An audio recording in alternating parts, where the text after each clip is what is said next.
Hey guys! It is time for another wrap up. It's the September wrap up.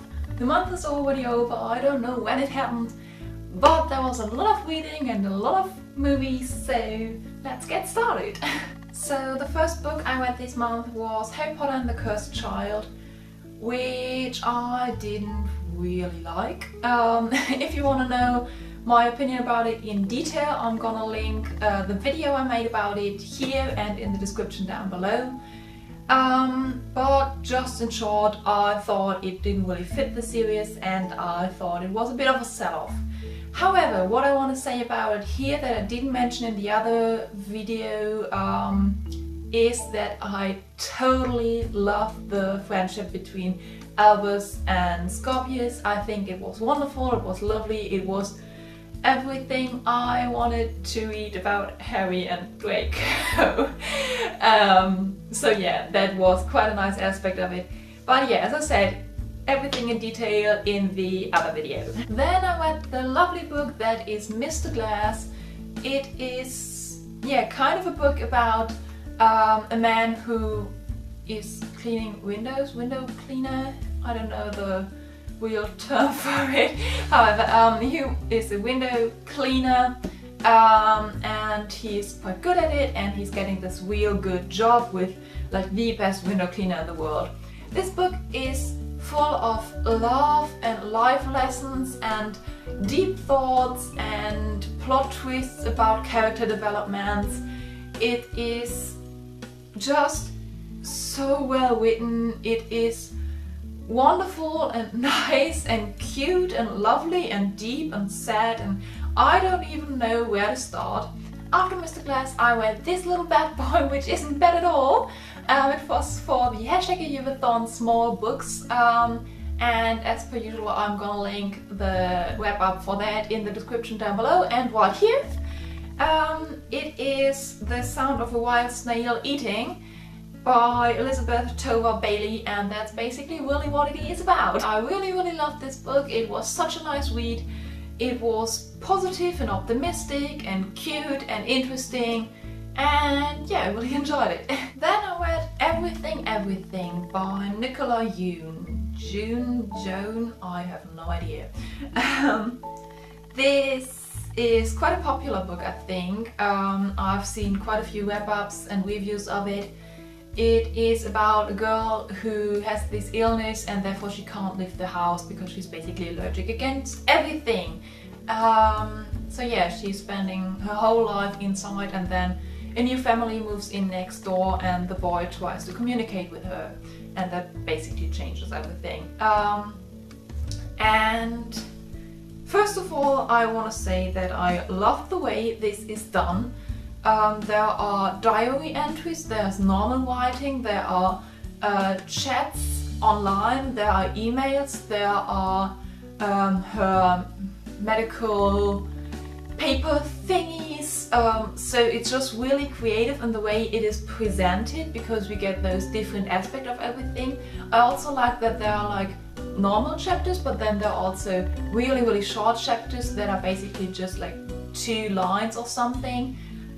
That are still really interesting. For those of you who have read it, I also really loved her Life is Short reviews of books, which are spoiler reviews in 1 sentence.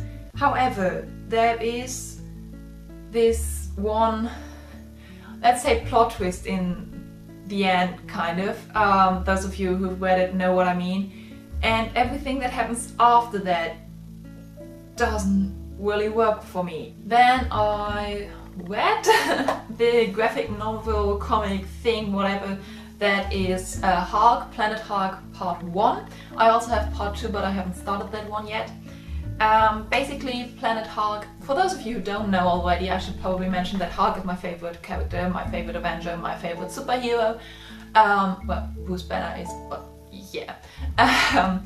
And yeah, Planet Hark is basically the story of how the other superheroes decide that Hark has already destroyed too much on Earth, even though he still always helps them and they would be totally dead without him, but whatever. And therefore they send him into space for a secret mission that turns out to be that he is left alone on this planet that the other superheroes think is deserted, but it isn't. First of all, Hulk is so well presented.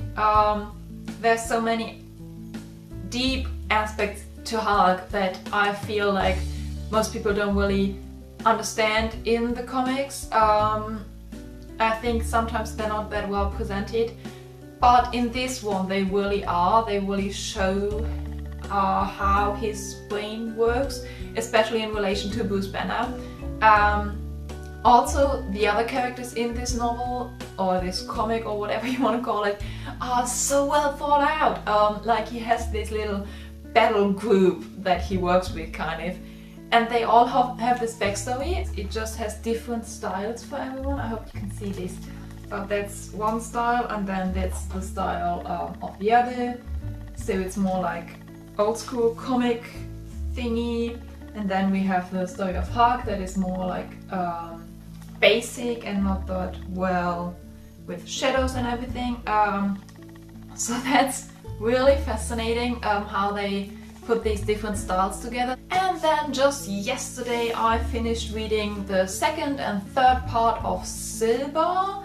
I don't really know, I'm guessing these are already translated into English, maybe they even start in English. It's by Kerstin Gier, who's a German author who lives in London, or at least in England. And I think her books are translated into English, I'm not quite sure. However, Silber or whatever is a trilogy, so I can't really tell you that much about these two, because obviously they're like the second and third part, so there's a lot of spoilers and everything. But the trilogy in a whole is about dreams, I guess, and I enjoyed them. I think they all work really well together. Like sometimes with trilogies, especially if they have like a lot of time in between them, I feel like they're kind of missing something, or they don't really work that well with the character development from the last part, but these ones did that really well. However, I was a bit unsure about the third part, because there were some some conclusions to problems that I thought weren't really that fitting, or not that much of a surprise, I guess. I think the idea that's behind it, the general plot, is so cool. I really enjoyed that. I also think that these are books where you really can't tell what will happen next, which I really enjoy. And there are also so many secrets and so many little things that, that just make the books that much bit more interesting. That bit more interesting. The first movie I watched actually with my mom was The Fundamentals of Caring, which is a movie about this boy who is in a wheelchair. I actually forgot what his disease is, I'm sorry. But yeah, he is in a wheelchair, and it's about his relation to his new help person guy. God, I'm bad with this. And they are taking a road trip and meeting people there and stuff. And this movie is so damn funny. It's so funny. Like, you would think that it has like so much sentimental thoughts and so much like really deep stuff or everything, because I mean, this guy is in a wheelchair, and the backstory of the healthcare person is also not that positive. Same with the people they meet. But still, it's so funny. It's just so funny. Then I saw Now You See Me 2, which is the second part to Now You See Me, obviously. And both of these are about this group of magicians who are kind of part of this whole conspiracy group theory thingy, and they want to do magic for good. I didn't like the new girl in the group. I thought she was a bit all over the place. I also think there are some things that just weren't that interesting, or not as interesting as in the first part. I think they've kind of focused more on the whole, oh, you never know what we're doing and everything is different than it seems thing, than on the real magic thing, which I thought was a bit sad. Daniel Radcliffe in it was amazing, just because there's one part where he tells those magic guys that he found, or he's one step closer to real magic. I'm really looking forward to the next part. I didn't enjoy this one that much. Then I saw Suicide Squad, which I have been waiting for forever, and it was the first ever superhero movie I saw after reading the comic, which was a bit of an experience, because that way I had way more things to complain about. The first thing I want to address about the movie is that quite a lot of people who reviewed it said that it was kind of divided into scenes and it was quite abrupt, and I personally think that that is one of the things it really did well, because I feel like the comic did that as well, or the comics did that as well.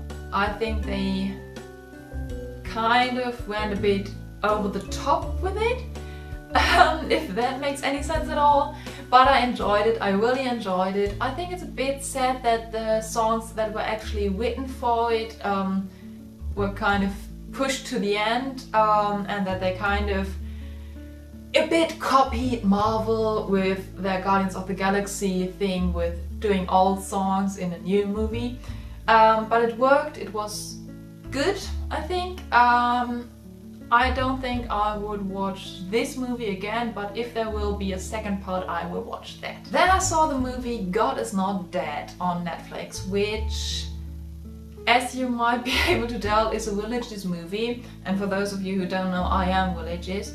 And it's basically about this student who studies philosophy, and his professor doesn't believe in God and wants everyone to sign a sheet saying they don't believe in God either, so that they can have a logical, realistic discussion about philosophy. And this student says, I can't do that because I believe in God. So he has to prove in front of all the other students and his professor that there is a God. And it was so interesting. It was really, there were just really new thoughts that I have never thought of, and also new perspectives on ways I feel and think. However, there are also smaller other stories on the side, and they were totally stereotypical Christian. They were like, if you don't believe in God, you're gonna die and burn in hell, and that was not so great. So that's everything I read and watched in the month of September. Let me know what you read or watched, and if you read or watched anything of the things I just mentioned, then let me know what you thought about it. Yeah, I guess that's it. I hope you always have a reason to smile, and I shall see you next week.